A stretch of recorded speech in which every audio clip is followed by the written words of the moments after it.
Hello and welcome to the Big 12 Mafia Show. I'm your host, Nathan Bomber Brown. Running a little bit late because I hit the wrong button.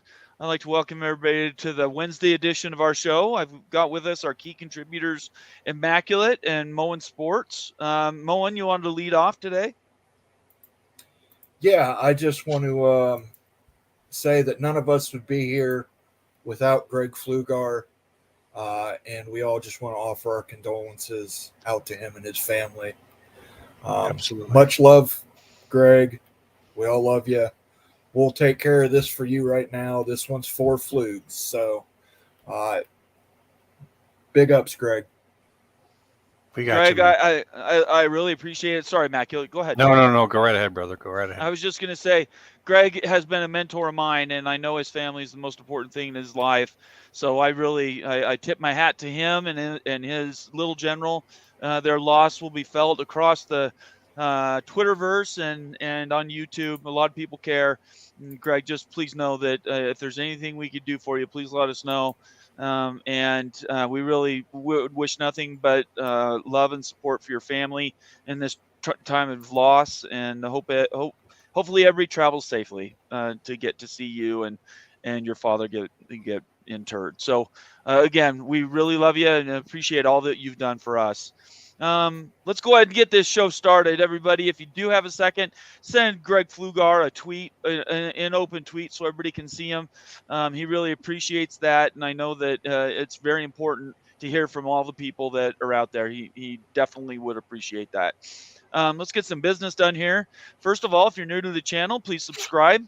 Leave us a comment or suggestion. Make sure you turn on your notifications. That's that bell icon right below the video.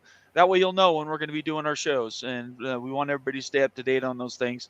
At the same time, if you want to leave a comment, we try to read as many comments as we can. You can either leave it as a regular comment, I hope we get to it. You can make it a super chat, which always get read, or you could join the channel. Go to the Big 12 Mafia YouTube page. In the middle of the page, hit the join button, and you can become a member, and then all your comments have preferential treatment. Before we get started and jump right in, I'm going to do a quick call for all those people who are here early. Caden, you are the first one in, and actually we're going to be talking about this first. So I'm going to leave that comment up as we go through all these other people, but this is actually where we're going to start off with our show. We have Big Lubbock's in the house. Steve Ojai, Florida. Mr. Monkey Says made it in on time. The Big Lubbock, good to see you, Big Lubbock. Charles M., good to see you, Charles. Obviously, Moen and Immaculate, you guys are awesome, and I appreciate you guys being here. So let's jump into this first comment right away that Caden's dad's put here. I'm going to read it, and then we can discuss it. Alabama and Clemson falling behind has a lot to do with their unwillingness to embrace the transfer portal. I'd rather have 3-star men than 5-star, sometimes impatient kids. So let's talk about that. There has been a distinct falling off of performance with Alabama and Clemson, especially this year. What do you guys think about, one, this comment, and two, where are these two programs right now? Moen, you want to go ahead? Yeah, I'll just say Dabo Sweeney has definitely been unwilling to tap the portal. And sometimes that stubbornness, you think you're better than everybody else, and you don't need to do that because you're Clemson. You need to do that. Ohio State does that. Texas does that. Every other blue blood program is really doing that. And Dabo's just his pure stubbornness not to do it is really what's hurting the Clemson squad moving forward. Yeah, in terms of how I see it, to try to formulate my thoughts on this here, it's kind of a complicated situation in which, as I've said on Twitter, we're moving into a new era. In the old era, these guys were just gathering up blue chips because you didn't really know who was going to turn into what. Yeah, you could say this person's a 4-star, this person's a 5-star, this person's a 3-star. But until you get them out there all going at each other, because in high school, they're generally going against lesser talent. Once you get them on the field together, then you start to see what's going on. And if all you're ever going to rely on is what you're getting from the high school ranks, when everyone else is now looking at who's doing what when they're at the college ranks and then plucking them from you, you're always going to be behind. And if you're losing a guy who's a freshman, who was a freshman, is a sophomore because he wasn't starting, and you're not reloading from somewhere else, then you're constantly falling behind. And that seems to be the case at Clemson. They do not look like they're dominant talent anymore. And from what I've seen on some, like Paul Feinbaum's call-ins, the people who are paying close attention to Alabama don't think that they have a talent supremacy anymore on the field. So they're just not evolving with the way the game has gone. So the open questions that we led with, which are we seeing a precipitous fall in the way that they're performing on the field? And I think from all intents and purposes, the stats back it up that neither school is playing at tip-top form. You can blame a few things. You can blame the coaching staff. They're not being prepared well enough, or the players are tuning out their coaches, which happens quite a bit now. The lack of refreshing the roster when you lose people to the NFL or injuries. You're not bringing in those new players because there's only so many that can play. So you have all these other 4-stars sitting around. They want to play somewhere. They leave. So now they're only 1 or 2 players deep. Or the last thing could be just simple transition. We always go through these times. USC was dominant in the aughts. Alabama and now Georgia have been dominant over the last decade and a half. So it maybe this is just a cycle. Do you guys believe that this is something that will turn around, or are we going to see some big changes? Maybe coaching staff turnover. I know right now that Alabama's coaching staff is under major pressure. They're talking about possibly firing the entire staff, including Saban, because they haven't been playing well. What do you guys think about that? Well, I would just also add that some of this is the schools passing them. Alabama's been dominant for so many years, but now you have Georgia in the SEC. People have figured out how to beat Alabama. Right. People have figured out how to beat Clemson. Ohio State was, I think, 17-1 against Michigan over an 18-year period. The last 2 years, Michigan figured out how to beat Ohio State. Some of this is they have been so good for so long, they've been unwilling to innovate. The people around them have. Georgia, Tennessee, innovative offenses, smash mouth defense. So I think it is a stubbornness. It's an unwillingness.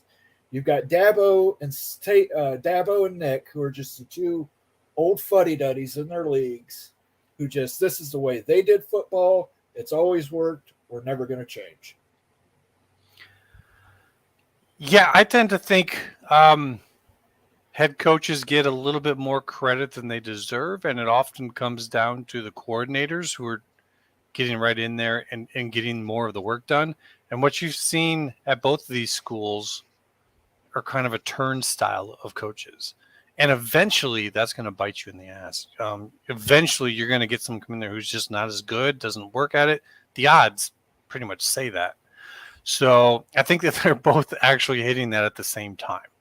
And it turns out, Sarkisian, who was the offensive mind there, he's coming back at him. And we might see that a second week in a row when Ole Miss plays them.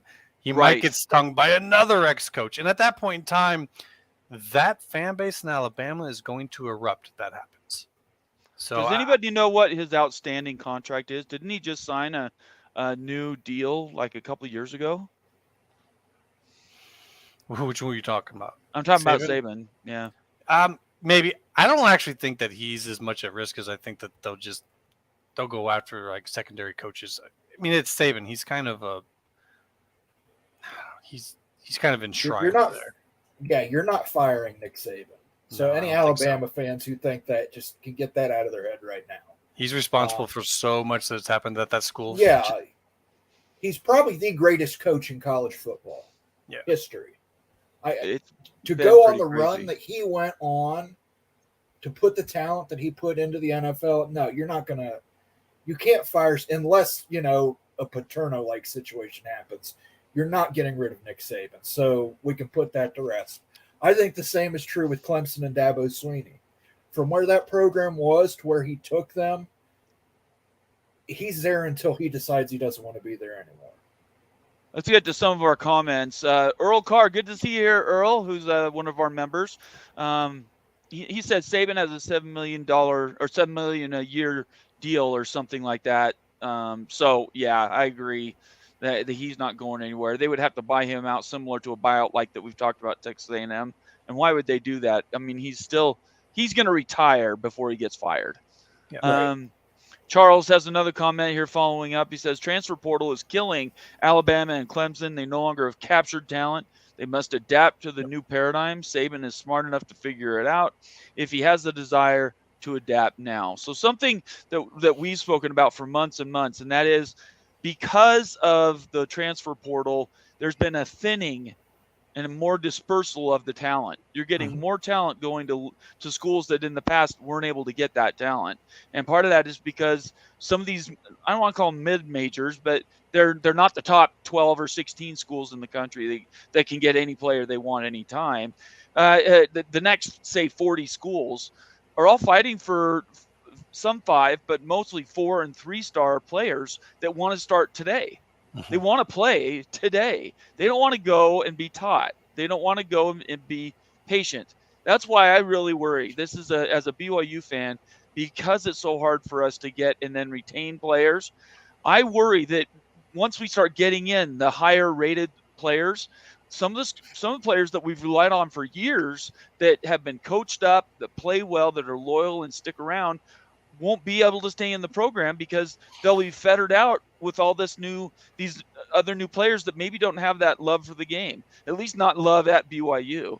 So as a BYU fan, this is a huge concern for me. If I'm Alabama, I think it's a huge concern. Everybody else in the middle, it's like, let's get what we can. Isn't it like a land grab? Yeah. It goes, go ahead, Immaculate. Yeah, I was basically going to say that it's really comes down to these kids want it now. They don't want to wait. There's NIL options at most schools now, where it used to be you had the bag man era. There wasn't every school that was taking part in that equally. But now pretty much every school, even, I mean, you have the Coug Connect stuff going on here. So every school can offer this. There's opportunities at every school now. There's less reason to stay and be a second or third string guy when you can go somewhere else, be a first string guy. And you can still prove yourself to get onto the second, onto the NFL, maybe even better that way. We didn't even mention NIL. That's also tied into this. Go ahead, Moen. Well, it swings both ways too, because I mean, you take a look at Jamison Williams. He came out of Ohio State and went to Alabama in the transfer portal. Right. Quinn Ewers down at Texas, developed at Ohio State his first year, went to Texas. That's right. So, I mean, most of the transfers we're seeing at the top level programs are coming from top level programs. It's just a matter of playing time for a lot of them. Quinn Ewers did not want to stay at Ohio State and sit behind C.J. Stroud another year. Williams couldn't get on the field, but I mean, we had Garrett Wilson and Chris Olave. I mean, we had two guys who ended up being, I think, offensive rookies of the year. So I don't think that the mid-majors need to worry as much as some of these 5-star programs that go out and spend huge money on recruiting and NIL, and then just the kids get impatient and leave. Yep. So I'm going to take this opportunity to bump Coug Connect, which is the BYU NIL that Immaculate mentioned. Up in the upper right-hand corner, there's a QR code. Scan that QR code if you're a BYU fan, and join Coug Connect and be part of the NIL, burgeoning NIL programs at BYU. We need the money. These players that are transferring in and out are asking for more on the NIL front, and the only way we're going to compete is if you guys compete with us. Just $10 a month. Goes a long way. Adopt a child now in Africa. Okay, I'm done with that one. One other thing here from Opie, he decided to either knew it or he looked up the rate that Saban's currently going at, and he says Saban got a 1-year extension to 2029, and of course a raise. By the time it's finished, you'll making $12.5 million a year. I don't think the money has anything to do with it. That's my opinion. They could but I don't afford think it. it does. Yeah. If they really wanted to, they could afford it. But Either way, they could get rid of him or they could keep him. you Either way, I don't think want to it's a money deal. destroy everything that you built up. I mean, at some point in time, they want to have a statue of this guy. You don't put a statue up of a guy if you fire him. Yeah, that's true. I think that's very true. Yeah. Anyway, let's move on to our next thing, and this is something everybody here is going to really appreciate. It's a Paul Feinbaum article. Let me bring it up here. So Paul Feinbaum was quite active today. He was. And if you share, there we go. So there were several articles that he had pieces of, and the one I decided to grab was this conversation about whether Florida State really deserved to be in the conversation for moving to the SEC or the Big Ten. And Paul Feinbaum's contention is, and there was one quote here. Where are we at? Let's see. Well, I don't want to talk about the Tim Tebow thing. So Paul Feinbaum says, on a question from Feldman, he says, well, in fact, let me get the question so we get it in context. Would that ratchet up the appetite for college football playoff bound FSU for your constituents? Obviously, Feinbaum covers the SEC, and I'll read this just 2 or 3 paragraphs. Yeah, well, I think as you look ahead, I think we're going into realignment. I think FSU has started winning at the right moment. Even though we all know Greg Sankey is not going to bring a school, student athletes, of course, a school in just because they're winning games. It helps their stock, and I think that's a big deal with FSU finally being on the national stage. Although I think of the 3 schools that matter in the ACC, I think FSU is at the bottom of the most desired favored nation list. So that is shots fired, just so everybody knows. That is a huge deal. He's basically saying that North Carolina and Clemson are higher on the realignment list than Florida State. Even though Florida State's playing better, they're still down.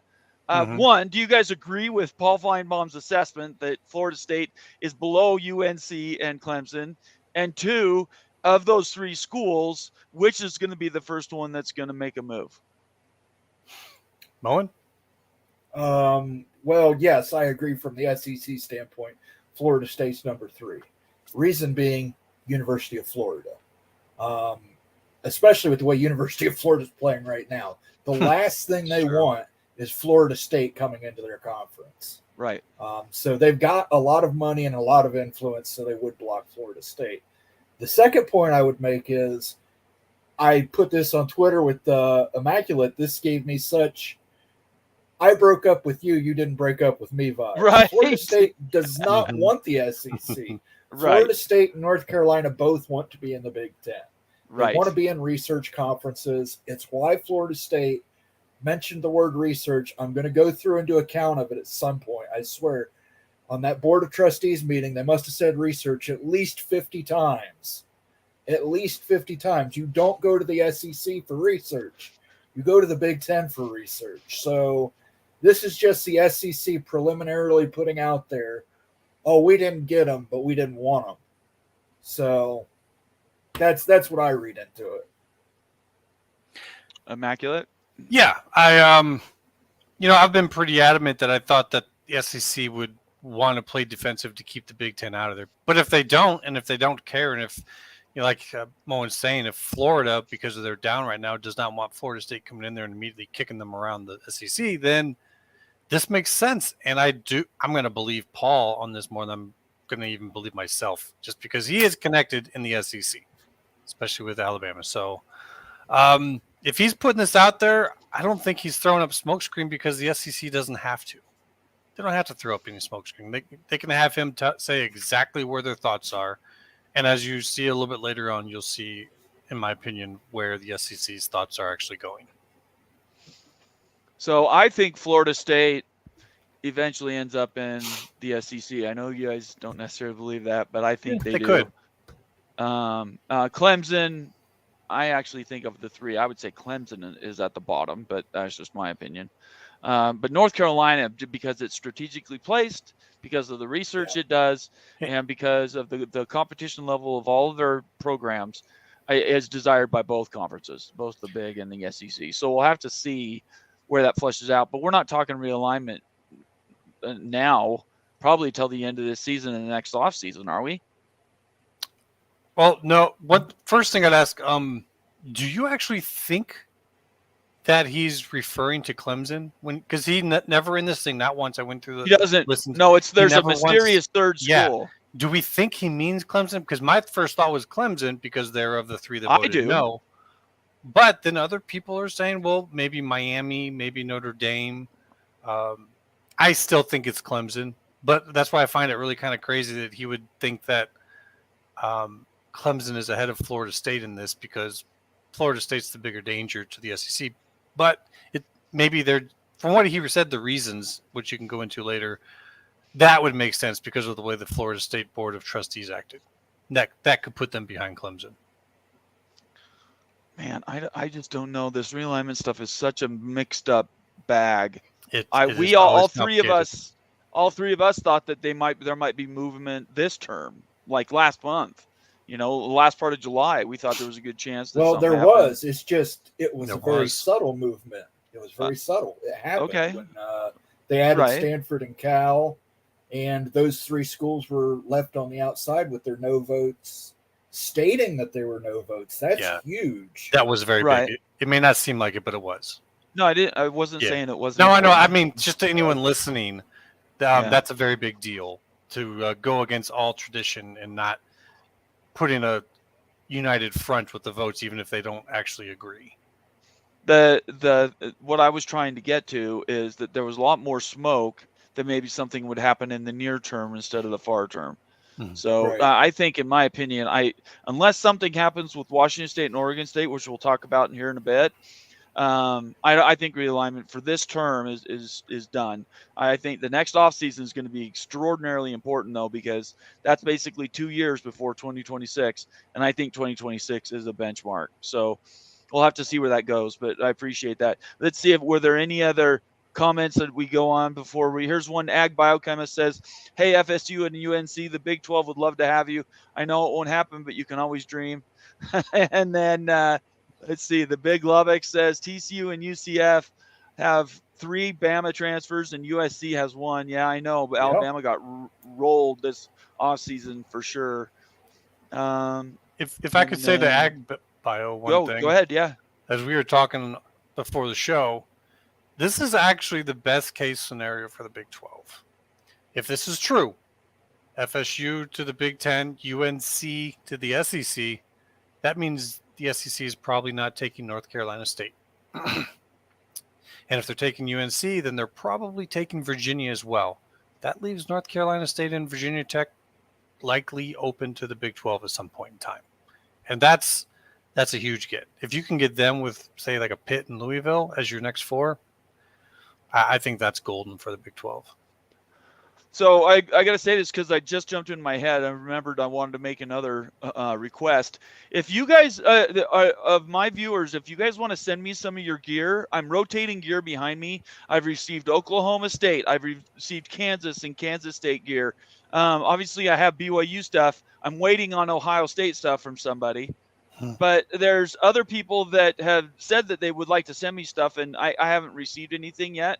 Just want to make sure that if you are doing that, please make sure we're sending it to the right address. One guy told me he sent something, and it was to the completely wrong address. So send me a DM on Twitter and let me know that you want to send something. It can be used. It can be old. It doesn't matter to me. As long as it has your school logo on it, that's all I care about. I'll give you my address on a Twitter DM, and we can go from there. All right, let's move to our next topic. I'm gonna segue using this Notre Dame comment from Steve Ohio, Florida. Notre Dame hinges on an NBC offer. I will say they get lowballed. Has anyone paid attention to Big Ten numbers on NBC and Peacock? We've been looking at numbers for a while now, Steve. We haven't. One thing we haven't broken down, and I don't know if this data is available, guys. But have we done? Is there any analysis that's actually showing Peacock is doing this, NBC's doing this, ABC's doing? Has there been any? I've never seen any data come out that breaks them down by the provider. There is. Nielsen Media Research does actually do streaming numbers. Oh, do they? Okay. I didn't know that. Me neither. They do, but it's not as scientific as it is with other things with the Okay. traditional programming.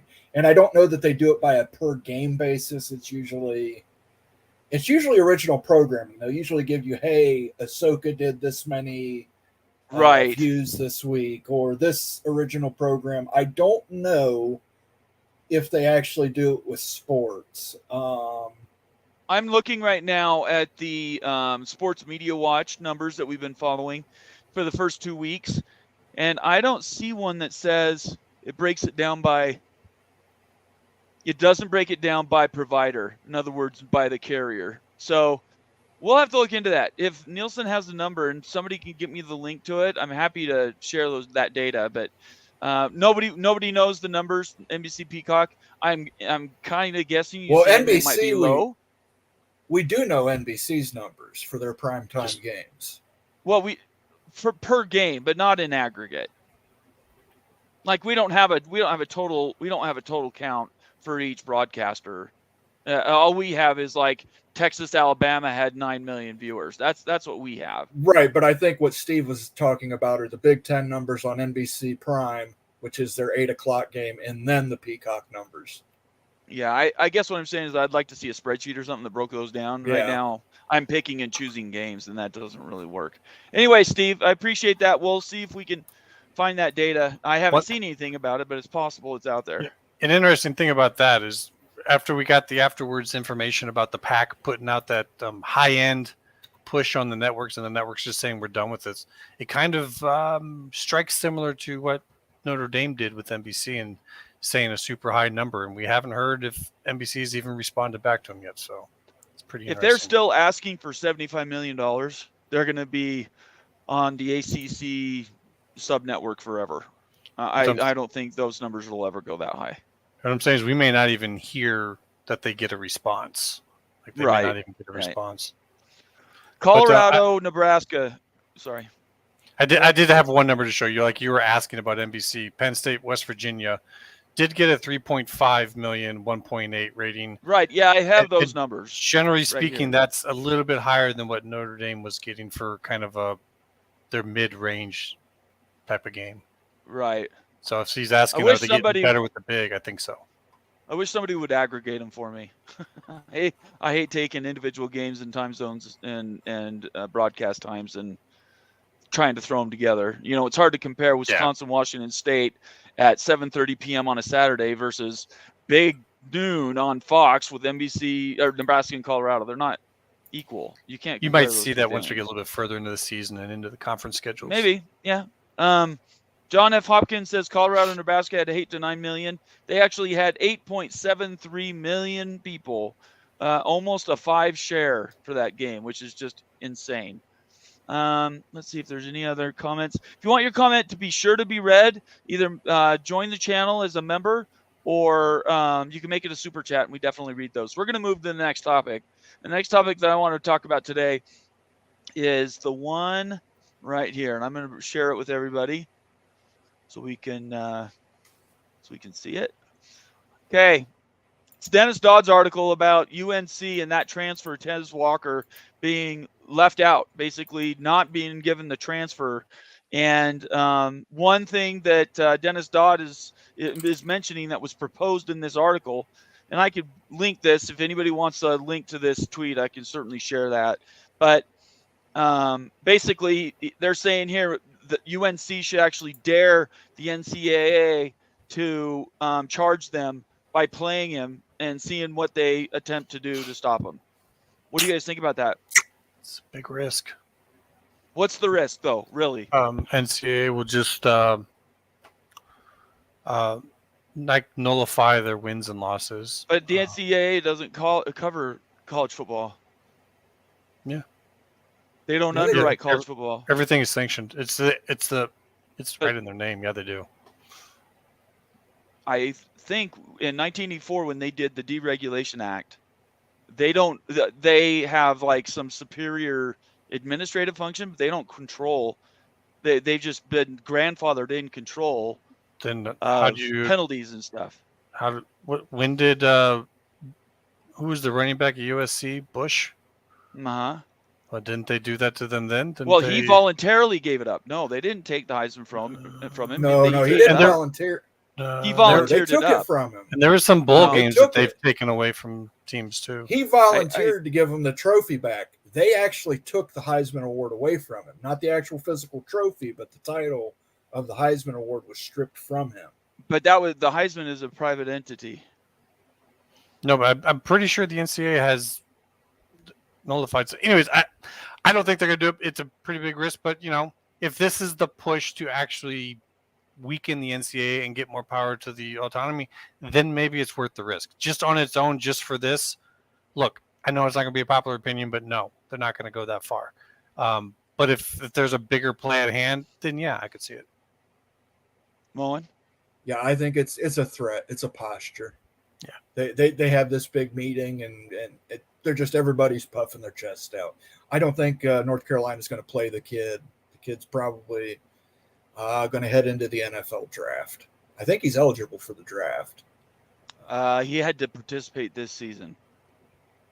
So he if he sits out, he doesn't play, then in the spring, he's one of those, what do they call them, redshirt sophomores that's able to be eligible. Now, Charles says in chat that LSU just lost 3 years of wins for playing an ineligible player. I don't know what actual damage that does to the school or anything like that. Like in the record books, they don't have it, but I don't know if that really matters to them at this point. Like I said, if there was for a bigger cause, they might do it, but that would suggest that they could. I've known that basketball has dominance still with the NCAA, right? NCAA runs basketball, but it's different with football. I'm not sure what the nuanced differences are, but I think if they got a few schools together and basically said, we're done with this transfer portal crap, we're just going to just do whatever we want. Good luck taking stuff from us. We'll just do our own thing. I don't think we're far from that. If they continue to do arbitrary things like keep this kid from playing, which if you look at the details, I'm not going to go through it on today's show, but the details are really thin on why they wouldn't let him go. Mac Brown threw an absolute fit last week when the final notification came down. He did everything but hop in his car and drive down there with a shotgun. So it's a big deal. And you're right, it's probably a threat, but I don't think it's an empty threat. I think they're putting him on notice. I'm not saying it is an empty threat. I'm saying if it's not an empty threat, I think that there's a bigger play at hand. Like it's, once again, not going to be popular for me to say it, but I think that there's a bigger play at hand than just this. Just like in 2014, there was a bigger play at hand than just getting students a $2,000 stipend when they threatened to leave the NCAA. It was a lot bigger than that. They ended up getting the autonomous conferences. I'm saying this could be something similar to that. We'll see. The time will tell for sure. Yeah. I got a couple comments here from members. One of them is R Webb, who's definitely been one of our most loyal members. I really appreciate you being here, R Webb. He says the NCAA can still sanction football. Why do you think ASU decided to do their own bowl ban this year? Again, self-imposed. But let's keep looking at these things. They're doing it to themselves. But it was Harbaugh at Michigan, self-imposed. But it was stated to be done in advance so that to kind of keep the NCAA from doing that or worse to them. I don't know. It'll be interesting to see. I'm looking forward to see what the enforcement mechanism is. I really am. Bill G says NCAA football enforcement still exists, but it's fairly sporadic. And I think that's probably their biggest downfall is if they're not uniformly enforcing things. No, it's going to be a big problem. They're not. Yeah, no, they're definitely not. They are picking and choosing. Shows a lot of this word right here that Bill G said. Arbitrary is the word, right? Arbitrary. Picking and choosing. Yep. Arbitrary enforcement by the NCAA is nothing new. Certain schools are rarely sanctioned. Yeah, well, we know who those schools are. Bill G, thank you so much. R Webb, thanks for the feedback, guys. They're both members of the channel. If you want to be a member as well, please go to the Big 12 Mafia page on YouTube. In the middle of the page down, you'll see a join button. Click on it and become not a subscriber, but become a member of the channel. 3 options, and there's some pretty good ones. There is a third option, which is on there, which is the founder membership. And I have a bunch of rally towels coming. I paid $350 for them, so they better be on their way. That I'm anticipating being delivered next week. So those are going to be going out to the founder members. If you want to join as a founder or upgrade, if you're currently a member to a founder, you can do it for just 1 month.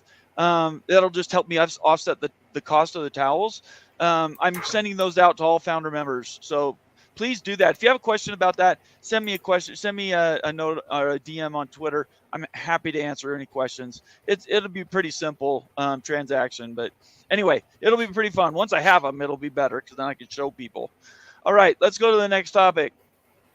By the way, I don't think I explained this very well, probably because we were talking about Greg's father passing at the beginning of the show. But I want to make it very clear. I'm so happy that this channel has grown as fast as it has. This and the Holy Rivals channels have grown almost faster than anybody out there. There's a few that have gone way past us that I won't name them, but everybody knows who they are. But other than that, we've got a very loyal following. And I really appreciate everybody being here. I mean, we do our Monday shows unless we don't. We have a Tuesday show unless there's a conflict. You guys stick with all those schedule changes, and I really, really appreciate it. Your loyalty. I put in the time. Immaculate puts in the time. Moen puts in the time for free. And having you guys come in and help us is awesome. And I want you to know that we really value you being here. Wednesdays, if we don't have any big news items, we're going to do news of the day. We're just going to call this the News of the Day Wednesday. And we're going to pick topics that are really on a hump day, the best things to be talking about from the Saturday games and the Monday recaps. So I just thank everybody for being here. And I look forward to you being on most of these Wednesday shows because we do a lot of feedback with people. All right, let's move to the next topic. Let me go to this post. And this is for Connor. Connor, if you're out there, I hope you see this. So we're going to talk a little bit about, where's the other one? Bob Thompson. So we're going to talk a little bit about Washington State, Oregon State. Okay? So first I want to talk about this post that Bob Thompson did as a relay to a statement that was put out, which is quite an extraordinary statement, that Oregon State and Washington State approved Pac-12 media retention plan. Now, what's funny about this is they got the judge to issue the temporary restraining order that basically said the only time you guys can get together if all 12 of you are there and one vote could veto any motion. He basically said, I'm resetting you guys. Nobody has any power. This is what's going to go. And so the Pac-12 had been arguing, we're just wanting to get together to talk about raises for people and to keep people running the Pac-12 offices. Okay, that's a bunch of crap. It's a total white noise type situation where they're trying to tell people one thing. Really what they're going to do is basically disband the Pac-12 and take all the money out of the organization for themselves and leave because the conference, for all intents and purposes, is dead. Anyway, so we get to today, and this is from Jayathi Murthy, who I believe is the Oregon State president. And they put out this joint statement. Oregon State University and Washington State University have approved a retention plan for Pac-12 employees so that we can continue to support Pac-12 student athletes and operations while exploring all options for preserving the conference going forward. As the two remaining members, okay, that's the big thing here. I want everybody to hear this. As the two remaining members of the Pac-12 conference, we are committed to making reasonable business decisions for the conference while continuing to seek collaboration and consultation with departing universities. Unanimous support of this decision from departing members allows us to move forward consistent with the temporary restraining order issued by the court, even as we continue to pursue legal action to confirm the governance structure of the conference, gain access to business information, and protect the conference assets. Basically, that last line says, we're going to try to rob us blind and we're not letting you. Right? So yep. Bob Thompson then puts out this statement, which I'm sorry, I laugh at these guys. And I'm not laughing at you, Connor, or any Oregon State people or Washington State people for that matter. But Bob Thompson's just keeping it real here. He says, normally this would come from the conference office, not 2 of 12 schools. Maybe OSU, Wazoo refused to approve a conference-wide release. Wonder whether the other 10 schools who also approved the retention plan will release a statement as well. And as of us starting our show, I have not seen a combined release statement. So And I think what do you guys think of that? Yeah, I just wanted to say real quick. I just think he's basically outlining this for everyone about how unusual this is, how unique this is. It's not a slight on Oregon State or Washington State. It's just like a wow, they're doing this as two. So is the other group going to release? Because it's extraordinary, is what it is. This has never happened before. Hard to find the right words to explain it. Like you're saying, it's extraordinary. Moen. Okay, is this a part of the show where I get to be the villain? Dang it! Where's my rant thing? Anybody know how to create? I'm not going to rant countdown? on it. I'm just going to be a villain. We'll talk about officials later. Yes, go. Nobody's getting robbed blind. The assets that are in the Pac-12 conference are the result of 12 members, not 2. Those 12 members should divide up the assets equally and go their separate ways. They are communal assets. Everybody invested in the Pac-12 network. If Oregon State and Washington State want to buy out the other 10 members for what they invested, they're more than welcome to do that. But I disagree with this. I take umbrage with the assessment that they are trying to get robbed. You can't steal something you already own. Those 10 schools own their part of the Pac-12 network. You cannot steal something you own. Okay, so I'm going to make this small again. I'll leave it up, actually, since we're still talking about it. So here's the deal with the Pac-12 and where it's going to end up. I think everybody here would like to see Washington State.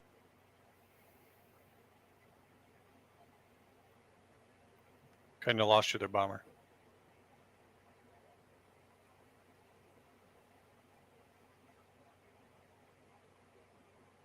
I think you dropped your audio, Nate.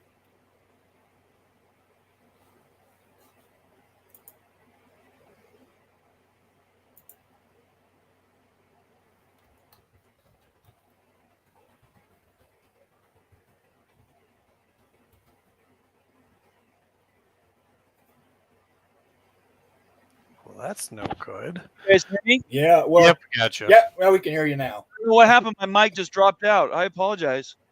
All right, sorry guys. I appreciate you sticking around. My monologue wasn't going to be that long. I think the internet was trying to stop me. Anyway, I don't know where you heard. At the end of the day, what I was going to say is Oregon State and Washington State deserve to be in P5 conferences. The fact that they're not is a travesty, and we just need to figure out the best way to get that done. If that is, they win a lawsuit and they win all the Pac-12 resources and they use those to buy their way into, say, a Big 12, fine. I don't really care. I just want them playing big boy football. What I guess the bigger question is, how long do we have to deal with nonsense like this? Because the idea that they put out a statement just the 2 schools and not the conference because they don't trust the conference, it's insane to me. It's literally crazy. Me personally, I think that this, for their own best interest, should get worked out sooner rather than later. I don't think it's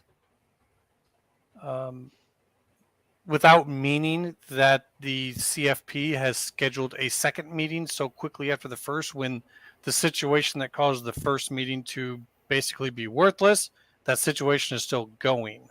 So I think basically the fact that the second meeting has already been set for this month, they're kind of saying, get this figured out, get this out now. So despite how this is looking like it's going to take a while to get worked out, I'm tending to think at this point in time, they're going to find some type of a negotiation point. Moen, what's your final thoughts on that part? I do think that I agree that they both deserve to be in a Power 5 conference. I would put them in the Big 12. Of course, certain people in the Big 12 don't want to hear that because of how small Washington State is. But at the end of the day, this is going to be some negotiated settlement. Right. The bylaws for the Pac-12 don't mean anything against state laws, guys. State laws supersede bylaws. And what's going to happen is this is going to end up in the courts in California, Stanford, Cal, USC, UCLA, and the Pac-12 being headquartered in California. It's a choice of law. This will be in the courts in California if it gets that far. I don't think it gets that far. I think there's going to be some kind of deal struck between the 10 and the 2. I think the PAC exists. I think that we do get that reverse merger. I just don't know how we fund it. Right. That is going to be the big question: is how do we fund that? But there will, I believe, the PAC will exist. It'll just be the Mountain West with the PAC merged in with the Mountain West essentially with the Pac-12 name. I'm in the middle of a thunderstorm here, guys. So if I drop out, just you'll take her home. But go ahead. If it may not seem like it matters, but I think it matters a lot. If this is actually the Mountain West with PAC dressing, or if this is the PAC, because now you're talking about, are they trying to get the status in the CFP? Because that's a big difference in payout. Are they trying to get bowl relationships? Because that's a lot more with the PAC. So it matters, even though it may not look like it does. If it's just a reverse merger where all of that's going into the Mountain West, I don't know how much of that actually goes, because those are contractual partnerships that those other partners may or may not have to honor. Right. R Webb, who's one of our members, so he gets preferential treatment for his comments, says, I disagree with Moen. Comply with bylaws you signed and agreed to departing 10. Withdraw means forfeit. You could be right. We don't know is the thing. Oh, yeah. We don't know. We're all going to find out at the same time. Yep, that's true. I think everybody's looking at it and they say common sense this, and we believe that. It's going to come down to a judge. And the real question then is which judge? The restraining order is in Washington, but the incorporation is in California. So the Pac-12 is a disaster. It was a morass of complexity beforehand when they were still a conference that was viable. Now everybody can look and see why the thing blew up. We're starting to pick at the bones. And there's a comment here I wanted to let's see, is this one I think is really big from Connor. Connor, thanks for being here, by the way. One of my loyal Oregon State guys says, and risk it going to Discovery, Moen Vision. The argument is, that's fine. It's not going to be good for Oregon State or Washington State. It's not going to be good for anybody. Discovery. Yeah, if it goes to Discovery, it's going to be pretty bad for those guys too. So right. They did their fair share of what. Let's just they put their fair share of disinformation out during the whole negotiations, which helped. They did to torpedo certain things.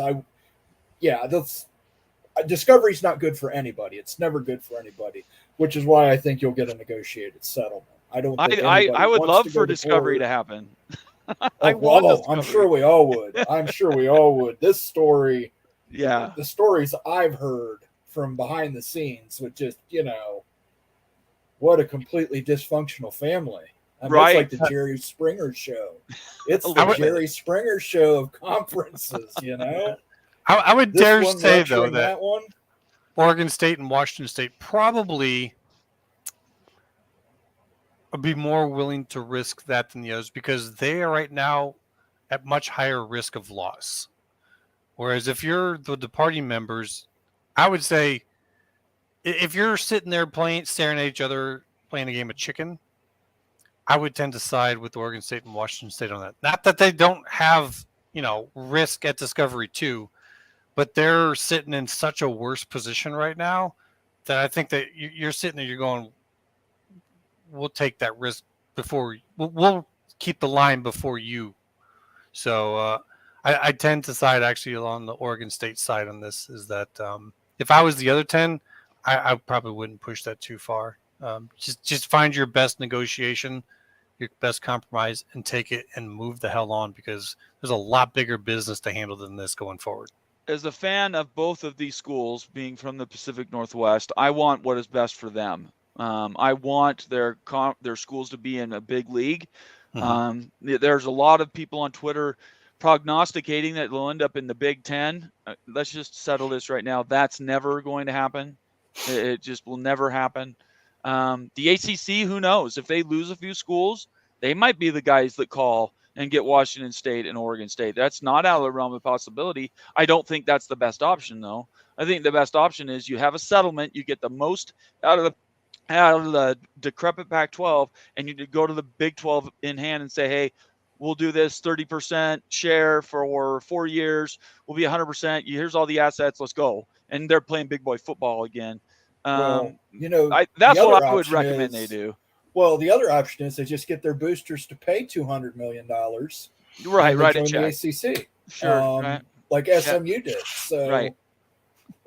It's insane. It is absolutely insane. Bill G says the Pac drama could be made into an entertaining Netflix series. We're all thinking it's a 30 for 30. Definitely. 30 for 30. We're thinking about, or maybe Fire Festival. I'm thinking of that Nike movie. Like Did you guys ever see Fire Festival? The movie about Jordan and Nike? Do it like that? That was a good one. Please give me that. Anyway, yeah, whatever's coming, it's going to be a lot funnier once we start seeing behind the scenes. One last comment before we move on to our next topic. Our web says, agreed, immaculate. The optics of the departing 10 trying to litigate this would be horrible in addition to Discovery. Yeah, it's not a good look. And they have business up ahead to get to. Whereas Washington State and Oregon State are like, we'll torpedo that business because this is our entire future. So I actually do think Oregon State and Washington State have the stronger negotiating point of this because they got more to lose. I wanted to bring up one other message that I got. This is one I got from Digital Dam, who's a fantastic tweeter, and he also does Twitter Spaces. I've been on his show a few times. He is awesome. So I recommend everybody look up Digital Dam and read his stuff. This is a post. I believe he got this from what they were voting on for the actual plans, the HR basic stuff that they approved today. And this is what they talked about. The retention and severance plan requires significant administrative work and likely will be rolled out at the end of the month. Severance component applies for 192 full-time employees. Retention applies to 90% of the employees. George Kliavkov is not part of the retention and severance plan, so he's not going to get any of this money. A separate scope of services plan to determine which Pac-12 services should be continued, downsized, or eliminated. And then Pac-12 hired an independent outside firm to advise Kliavkov on the retention and severance plan. So, this is what they put out, but I think everybody knows what was happening in the background. There's no way in hell that they were going to let this conference keep going the way it was if they had a choice. So that's kind of where we're at with Washington State. Any other comments about Washington State and Oregon State before we move on? Let's get a couple here. Don't shed any tears for George Kliavkov. Yeah, nobody here. Dude's kicking it up in Montana, just chilling. So yeah, he's fishing. I do think that this is going to get finished up this month. We'll see. Well, I hope so. Charles M says Fox will approve pro rata for Pac-2 to the Big 12 in order to get a release from the Pac-12. Pac-2. They may. I know that was what the word was when the whole realignment started, but I don't know that lasted past the 4 schools. Nobody's been able to confirm there's more money there. Well, part of it is, too, you've got to get the Mountain West out of their deal. So there might be a situation where Fox lets the Mountain West out of their deal early and negotiates a new deal for this pack that is essentially the Mountain West. Right. With the pack name. So, there's other things that are going to happen. But like I said, nobody wants to go to court. Nobody wants discovery. Right. It will drag on for 18 to 24 months. Somebody will bend. Everybody will bend. There will be lots of billable hours. Everybody will be happy. Cleveland Rocks, Cleveland, you'll have to tell us. I appreciate you watching the show, one. Really, really appreciate it. Please recommend us to your friend and family. Subscribe. Think about becoming a member because I prefer those comments to everybody else's. Or super chats are always appreciated. He says, really enjoy your show. I'm always late for it. I'm about 30 minutes behind the live part. All of you work so well together. And how many times have we heard that comment, guys? About being later, all of us, we worked well together. That we all work well together. All No, right. we Well, appreciate- that didn't give me the answer I wanted. So no, no, we do, and I do think that we do work well together. Connor says Charles M. It works for everyone to dissolve the conference and split the assets. I see the other 10 applying pressure to find us a home. I would love to see that. And I think that would be wonderful. If that actually worked out, that would be great. I don't think it's a terrible idea for those two schools to just merge with the Mountain West and reform the pack. I mean, they're going to be the big fish in that pond. You're still going to be an A5 in that deal too. So, I mean, it's not the worst thing in the world to reform the pack with those Mountain West schools. It's definitely an option for sure. Yeah. Connor, I miss Wild Ute. He's only here twice a week. He's here on Fridays and Mondays now, Connor. So I hope you like us too. I kind of take this. Or hope you're not. Connor doesn't like me. You right like him. No, you don't like any of us. You only like Ute. And Immaculate he's a good guy. So at least two of us he likes. Anyway, let's move on to the next thing. Let's see here. Let me bring up this. This is the last topic I had for the day, and I want to end on a sort of a positive, fun thing since we're covering all news items, and a lot of them are kind of a drag. This is one I hope everybody appreciates, at least has fun with. There's this pilot that flies out of Bellingham, Washington, and I'm wondering if I can make this big enough. This is his actual – I hope you can't hear that because that's loud. This is his actual flight plan. Every week, he's obviously, well, I'll let you catch it. Just watch it. I'm going to mute it really quick. There we go.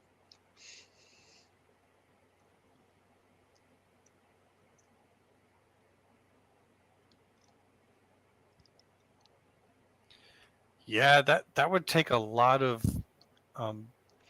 pre-flight work to get all of your exact points and when to make your moves on that, because that's pretty impressive.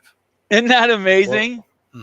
Well, I'll just tell you, that's really amazing because he has to clear all those maneuvers with the FAA before he does them. Yeah. So he's got to clear that flight path. Yeah, that's pretty wild. It is absolutely crazy, and I think it's really, really cool. He might be the somebody number one would fan. dedicate those resources. What's that? I said he might be the number one fan, and I don't just mean for BYU. Well, he's certainly investing money. I mean, that fuel cost could not be cheap. Anyway, pretty hard to beat. I wanted to share that with everybody. I think that's really fun. Obviously, I'm a BYU fan. I want to finish with BYU's chances against Arkansas. That's where we're wrapping this up. What do you guys think about BYU's chances? And do they run the ability? And for that matter, if you think of any other Big 12 games that you want to talk about, we can do those too. If I had to just arbitrarily give them a percentage chance of winning at Arkansas, I'd give them a 40% chance. Oh, that's good. It's going to be a tough one. I think that's generous. It's generous. I mean, I'm going to say it's generous. But I'm being mindful of our host. Yeah, well, I'll be the villain again. I'd say about 5% chance. Oh, 5%. Wow. 25. Oh, okay. 25. If you find our average, I think you're right about. Let me see if I can. It's a rebuilding season. It's a rebuilding season, Bob. Right. No, it's okay. Oh. Always optimistic. Well, we've got two looks at BYU. One was and then the other was that's pretty good. So it's like, what team is going to show up? It's in Arkansas. Arkansas is tough. I mean, they may not be the most talented team in the SEC, but they're going to play you tough. So look, it's the SEC. It's in Fayetteville, and it's at night. So I mean, there's so many things that are against them. But you really can't even say this has been a weird season where we can't even really say anymore. It's the SEC. That's absolutely true. The SEC has lost some out of conference matchups that you generally wouldn't see them lose. Let me see if I can convince you maybe to bring your percentages up a little bit. First of all, last year the only defense they had was 3 linemen and 8 defensive backs every game. right? So they lost a bunch of games because their defense was just terrible. It was the drop 8 fiasco is what I call it. And their defense was nothing against Arkansas. Last year, they scored 35 points, BYU did. Arkansas scored 63, but 17 of those points were off turnovers. So there's a lot of things that are in the middle that make this game a lot more even. Arkansas ended 6-7. BYU ended 8-5 with a bowl win. Arkansas's coach looks at BYU like a flea. They're looking ahead to LSU. The next week is LSU for Arkansas. So, and lastly, BYU plays fantastic as an underdog. Historically, BYU always plays better when they're underdog. They're not good front runners. So those are some of the reasons. There's brand new defense. Jay Hill came out and revamped the defense. They're in the top 10 right now in defense. Yeah, they haven't played the greatest teams, but those schools also moved the ball against other schools since then. So I don't know. I don't know. I'm not saying it's necessarily 60%, but I think that I would put this in the 45 to 50% range. Well, let me just speak in my defense here. The FBI, the FBI has is horrible. At 79%. Yeah, no, I know. I'm just You don't saying have to tell me. I know these things, right? I don't think you're going to get me up to 50-50. I'll stick down there to 40 to 45. Let me ask you one more thing then before we move on to any other matchups you guys want to talk about, Ohio State or Iowa, for instance. What would your perception of BYU be if they went into Fayetteville and won? You've got a pretty good shot at winning the Big 12, sorry. I was thinking about Iowa, but I think that honestly, if you beat Arkansas there, I tend to say that your first game was just you guys getting used to what you're doing, and you're definitely on a sharp upward trend. I would agree. You're on an upward trend. You're not winning the Big 12. You're not going to go in there and beat Texas and Kansas. Come on! That's not happening. Well, I appreciate. But it will be on an upward trend. You'll be ready for the next. I think you could beat Oklahoma, maybe not Texas. If they can win 8 games, I'll be ecstatic. Let me put it that way. If BYU wins 8 games, I would put them at. I would be 7 ecstatic. or 8 wins. No. So we'll have to see. This will definitely be a test. If you're not a BYU fan, you're still watching the channel, I would suggest you watch that game. It's going to be one of the best games you'll see all year, I think. And it'll be a fun one too, I think. All right, let's talk about games that you guys have called out. What do you want to mention before we go? Let me pull this up here real quick. See what we got. There aren't a bunch of challenges this week. There's not a great lineup. Yeah. Now, hey, I'll put this one out here. Penn State, Illinois, 14.5 is the line. That might be an upset special right there. 14.5.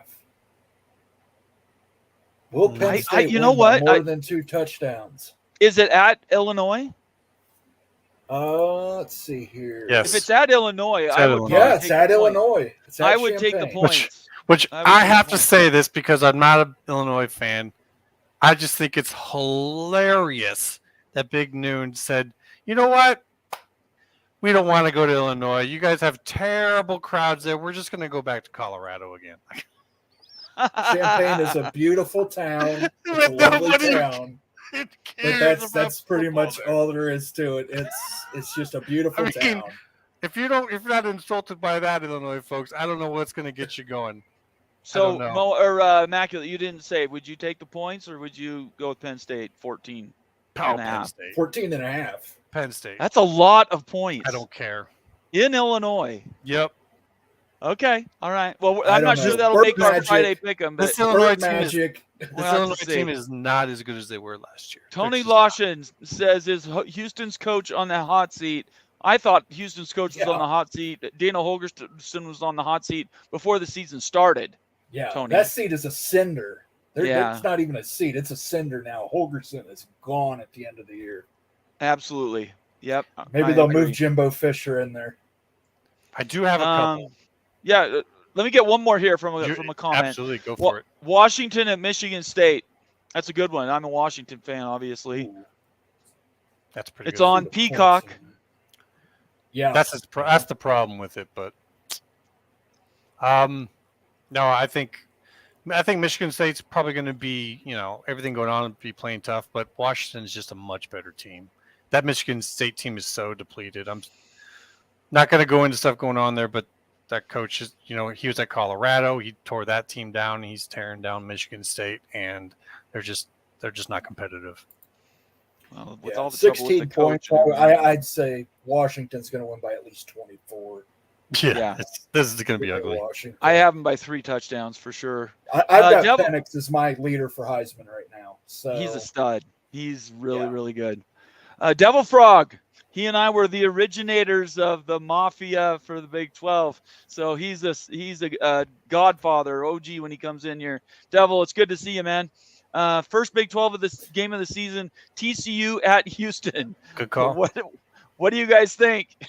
I think TCU gets their come up. I think that they say, hey, all this trash everyone's been talking about us. I think that they're going to have something to show for UH at Houston.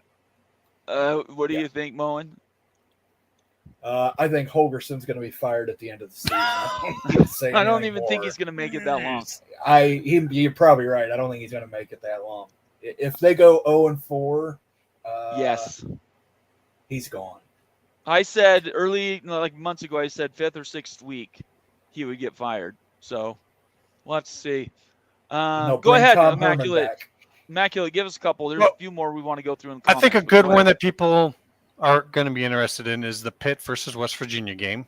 Obviously, yeah. That's obviously a big one. They're going to play each other tough. It's on ABC.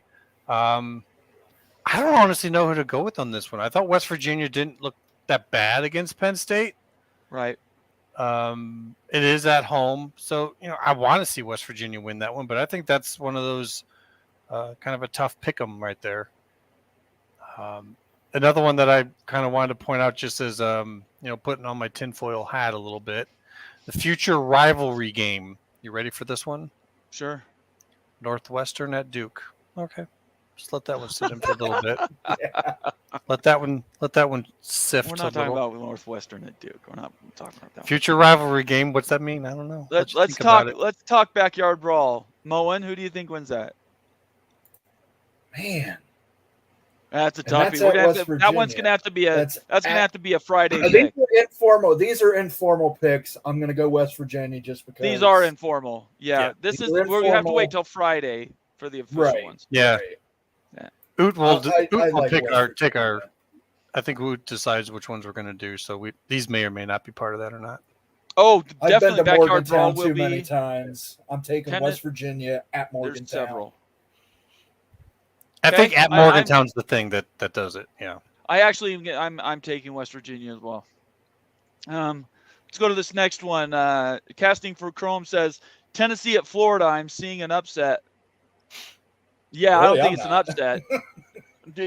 Who's upsetting? You think Florida's going to beat Tennessee? Because they're not. I think that's what he's saying. That's what he's saying. No. I think Tennessee is drooling right now. Like, we got to go into the swamp and just maul them. They're going to dump truck those guys. Absolutely blow them away. And Florida's a horrible team, guys. Their coach might get fired by the middle of the season, too. He will. Yeah, it's extremely. What has happened there? The 5th best recruiting, just like Texas A&M. I don't get it. How do these schools get all these great players? Texas A&M is obvious. Their head coach has never been that good. Well, he won a national championship.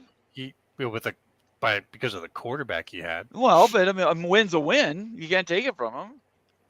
Yeah, but I'm saying it wasn't a national championship. Right. I'm talking about Texas State. Texas A&M, he was at Florida State. Right. I'm talking about. Yeah, the head coach, I don't think he's that great. I got you. I hear you. Okay, we'll get past that one. Cougar Tracks is in finally. Good to see you, Cougar Tracks. Evening, you all. Good to see you, man. This will be one you'll want to watch back. We covered quite a bit of topics, Cougar. So, and we talked about BYU a little bit ago. I'm trying to gin up support. I could only get Immaculate to about 40% chance BYU wins.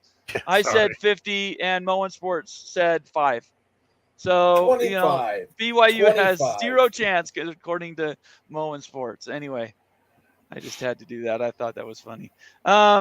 Any others? Moen, you got any others you want to?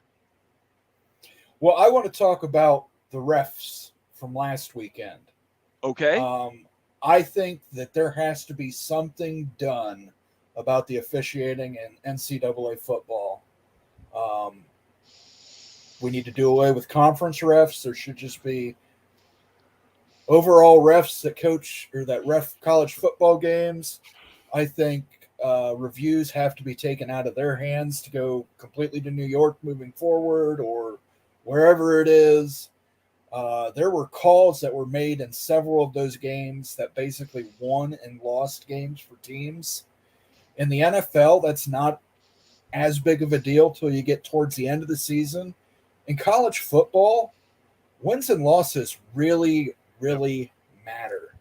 Yep.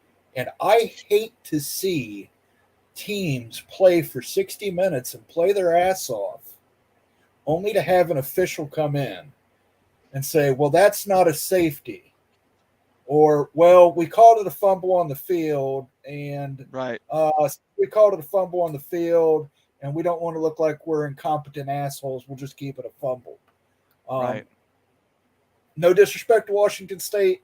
There were 2 calls in that game that could have changed that game around completely for Wisconsin. That was a safety. That wasn't a fumble. The same thing goes with targeting. I've seen calls for targeting this year where it's just like a cotton hit on somebody, and it's targeting guaranteed.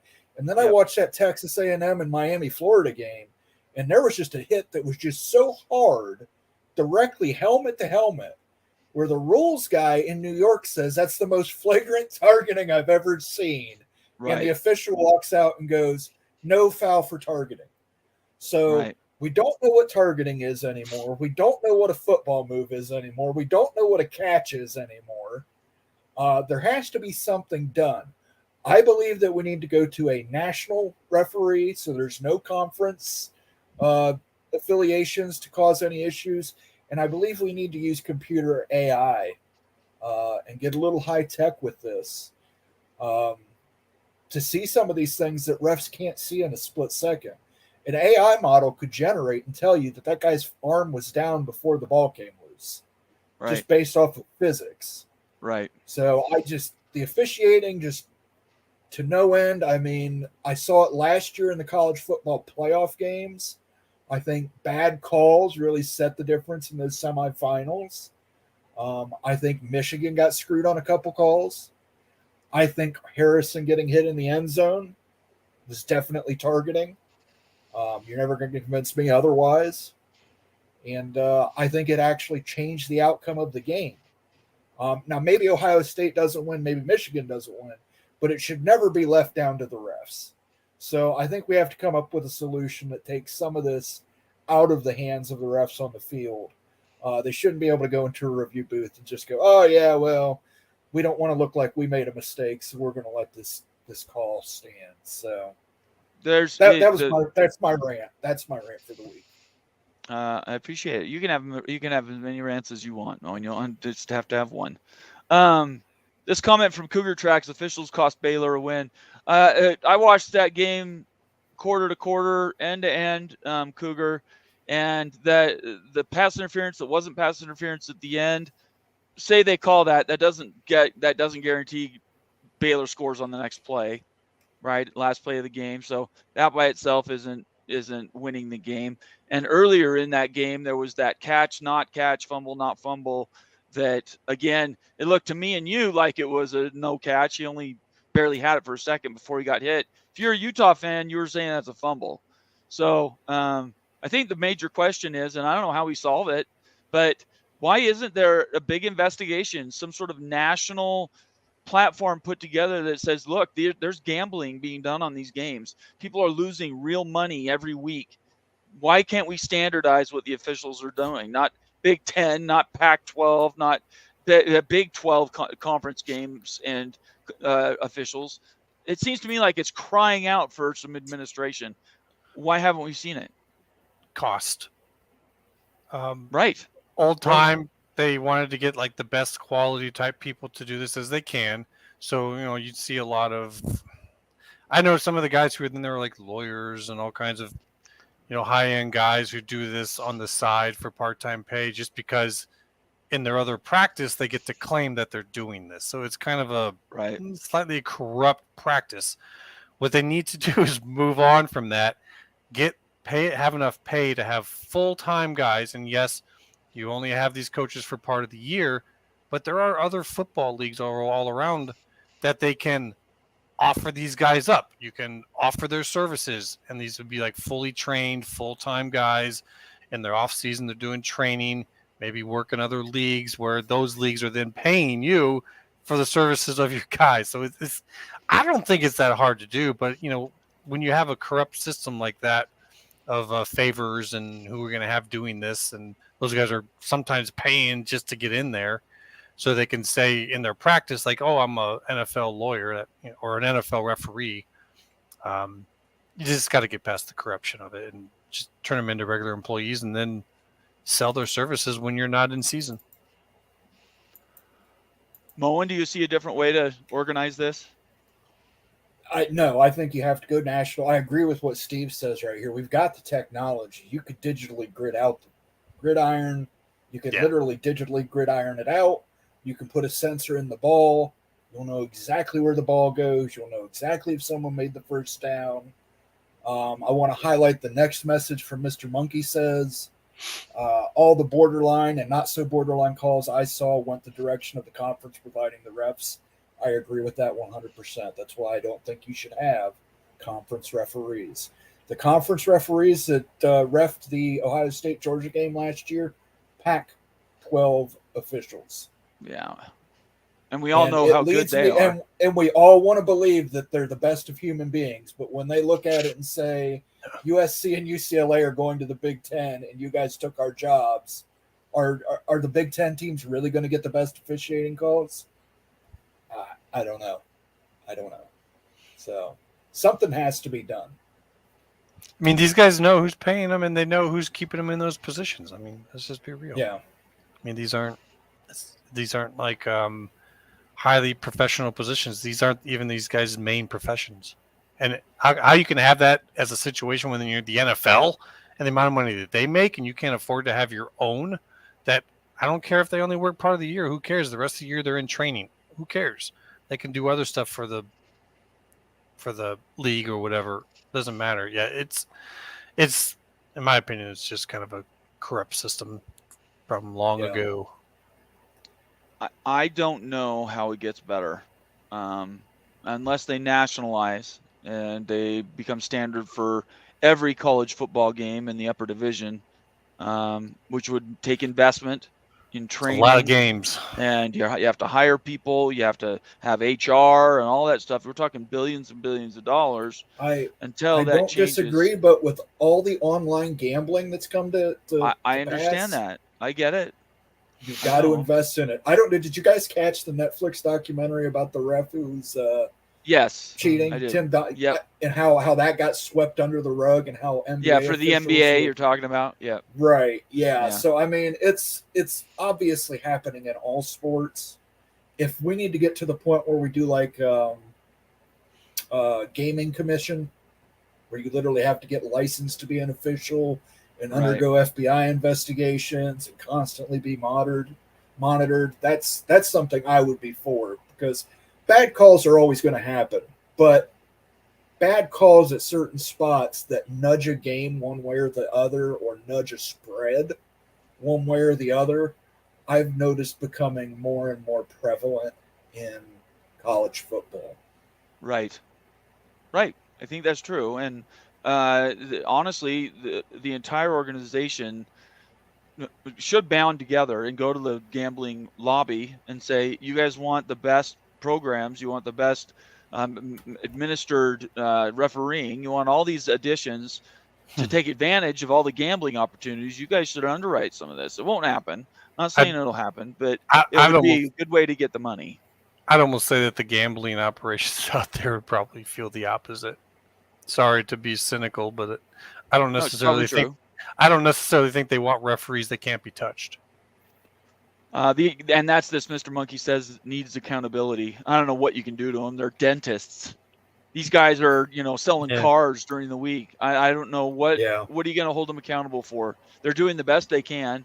I would say 99.9% of these guys are out there trying to do their best, but the game is so fast. It is absolutely the fastest sport out there when it comes to reaction time. It's insane, and you These have to make a decision, human decisions on catches, fumbles, penalties, all of that. It's all subjective. Yep, just kind of just some ordinary guys out there having to make snap decisions, and before they even get to these positions of doing that, they have a ton of pressure put on them by all kinds of folks, from, you guess it, gambling operations, people with a lot riding on it, generally people who have a lot more power than them. So at some point in time, they're going to cave to that. Like, Right. expecting them not to is not being fair to them. Like, what they're going up.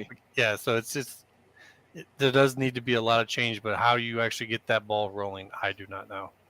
Steve says, I live into 20 miles from where NFL footballs are manufactured. The AI technology is there and waiting to be used. I think they've had chips in footballs for years. I don't think that's been the problem. It's how do they implement the usage of them. I can tell you this, in world soccer, the most popular sport on the planet, not just the United States, I'm talking about the entire planet, they use the chip in the ball. Every player is running around with a sensor, so they know exactly where they were, when they were, and how they were.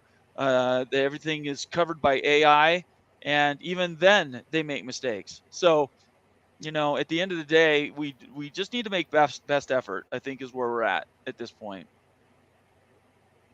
Let's see here. Do you guys know what decides which officials are used?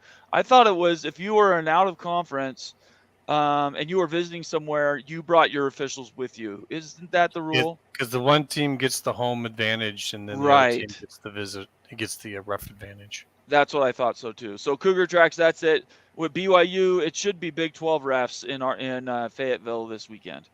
Whatever that does for us. Except during bowl season. In bowl season, it's completely different. Yeah, bowl season, they come from a conference that is not directly involved in the game, but might benefit from the game. So, because there is no home game, sometimes there is based upon location, like there's a bowl game, just miles away from the campus, but technically it's not a home advantage. I think we can leave it on this last liner from Jason Spangler. He says they work like 30 hours a year, meaning they're refereeing these games. That's 10 games. It's probably more than that. It's probably like 45, but whatever. What are they supposed to do, right? I mean, again, talking about accountability, I don't know what you can do to these guys. They're doing everything they can. They're human beings, and as long as we have human beings refereeing, that's the way it's going to be. All right. Yep. Go ahead. Moen was right. At some point in time, if they truly want that to be done right, they're going to have to massively overpay these guys, make them full-time employees, even though they don't work full-time. So, find something else for them to do, training, working on other leagues or whatever. But otherwise, he's right. They don't work enough as it is for the system to be uncorrupt. All right. Well, we've covered a lot of stuff. I think what we're going to change is instead of news of the week, we got a good idea that has come from Moen. He wants us to call it the Wide Open Wednesday. Oof. So I like Wide Open Wednesday. So for now on, our Wednesdays are going to be wide open, and we're going to cover all kinds of stuff. And I hope it's kind of like a potpourri of news in college football. We appreciate everybody being here, and we really appreciate the loyalty that you guys have shown to the channel, and appreciate everybody that comes in all the time. Our comments are always read. We are constantly going back and trying to come up with ideas for shows, and we really appreciate that. In the future, Immaculate's going to have a show eventually. I'm not sure when we're going to do that, but look for that eventually in the future. And as far as things going on, our next show will be Friday, and that will be Prediction Friday for us. And we'll pick probably 7 or 8 games, go through them, and really show who's the worst and who's the best. Right now, Immaculate's leading, but I think he cheated, so he was keeping score. I think he changed his pick. The ref said that I am all good. Yeah, I think he's cheating. That's my fault for making you the scorekeeper. I mean, it's like playing Monopoly. sorry, and I'm getting the in charge away of the team, money. and the refs came from my conference. You're just gonna have to We're accept playing it. Monopoly, and I left you in charge of the bank. I understand you snuck that extra 500 out of there. Well, Anyway, you know, everybody appreciate part it. of the What a game. great night we've had. I hope that you've had some fun. Look for us on Twitter. Here's all our contact on the show right here. And then if you're a BYU fan looking for a gift coming up this fall season for football, anything that's going for Christmas or birthdays, Father's Day is gone, but there's other occasions, the anniversaries. Scan that QR code in the upper right-hand corner. It's BYU mini football helmets. I'm partnered with them. I pick out a helmet every show to try to show everybody, since I'm trying to build up their business. And this is the one from last year's bowl game. It's the BYU Sailor, is it Navy Fade? Anyway, that's a cool helmet. If you guys are looking for a gift idea, scan that QR code and give our BYU guy some work. We need to support each other. Wow, Opie here is giving me a $25 super chat. Opie, thank you so much. Great show as always. Glad I got it live. Well, thank you, Opie. We appreciate everybody's super chats. We appreciate if you're a member. We've read so many comments, and we try to involve as many people as we can. If you really want to be a part of the community, you can sign up and be a member. Go to the Big 12 Mafia page. And Cleveland Rocks. Brand new in the house. Hang on, I got something. These are surprises. Let me get our music. I just got some clapping. Everybody deserves clapping. Thank you so much. The show. And yeah, stick with us. We got more stuff coming in the future. So for me and for everybody else, anybody else want to say something? I put it in chat. I said, since you brought it up as far as doing a show, I'm kind of looking at maybe when this pack stuff breaks free, hopefully this month. That way we have something to really dive into on just a little one-on-one, chatting me, having a conversation. Otherwise, for right now, there's really not a whole lot to talk about in the realignment world. Okay. Moen?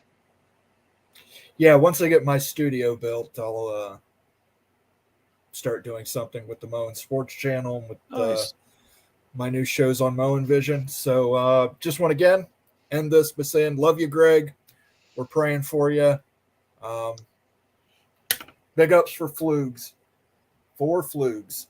I like that. Big ups for Flugs. Everybody send him a note if you can. Let him know how much you appreciate what he's done. The last 2 years, Greg Flugar has been at the top of the reporting of everything that's gone on in realignment, and he's a fantastic guy. So please send him, I'm not saying send him flowers, but send him some good thanks and messaging so he knows you're thinking about him. Other than that, I want to thank again Cleveland Rocks becoming another member to the show. Thank you, Cleveland. And I want to bring up Opie Don's special $25 super chat. It's the only one we got this show, but I really, really appreciate it, Opie. You guys are great. You've been a great fan of the show. Everybody else, have a great night. Stay out of trouble. And we will see you on Friday.